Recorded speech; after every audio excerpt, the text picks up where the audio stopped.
What is up, guys? Lukewarm Mining here. Hope you all are having a fantastic day, and we have some new fun news about Lokotech. So Lokotech has recently just posted a picture of their PCB design and stating that they're testing cooling on it now. And I think there's some details that they left out or didn't realize they left in, for that matter, on the new miner that is coming out. And I'm assuming that these are pictures of the new single barrel. So without further ado, let's hop right over to that post. So as you can see, here's our first real images of the hashboard of what I believe is the single barrel, just based off of side and power design. Though I will say the power design that they show off here is very different than what they're claiming on their website. So as you can see on this right here, we have 6 hashboards and 6 PCI Express 8-pin connectors going to. You can count them right here: 1, 2, 3, 4, 5, 6. Over here we have 2 connectors per board, along with the PCI. Some kind of PCI Express connector down here. Now granted, I'm more than likely this one's going to be just data based off of what they claim on their website. On their website they say the single barrel will be running about 900 watts, or if we go based off of that information, 6 boards here lines up, that's 900 watts if you're using single PCI Express 8-pin. This though has dual PCI Express 8-pin. Now whether or not that's for stability is to be seen, but that would mean that each one of these cards is technically capable of 300 watts. And if this is a powered PCI Express here, that means 375 watts of power.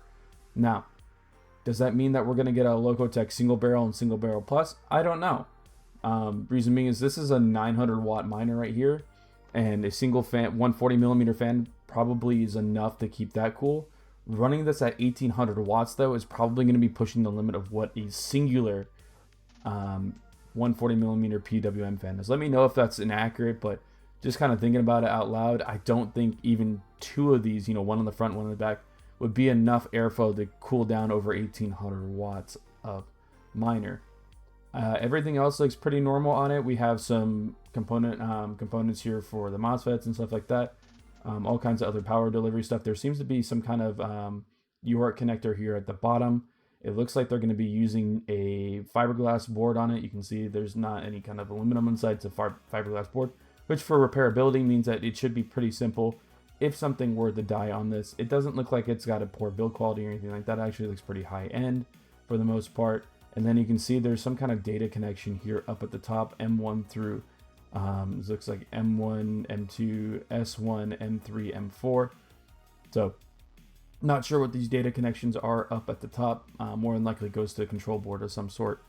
Anyways, guys, I just thought this was kind of cool. It's our first look into what is going to be the new Lokotech single barrel.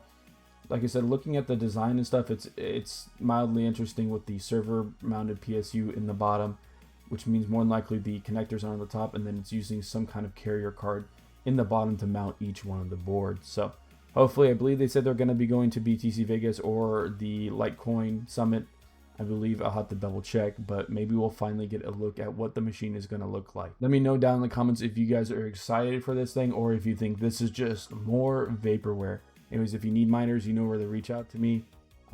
Honestly, if these things actually exist and come out, I'm definitely going to be throwing them up on our website. So y'all take care.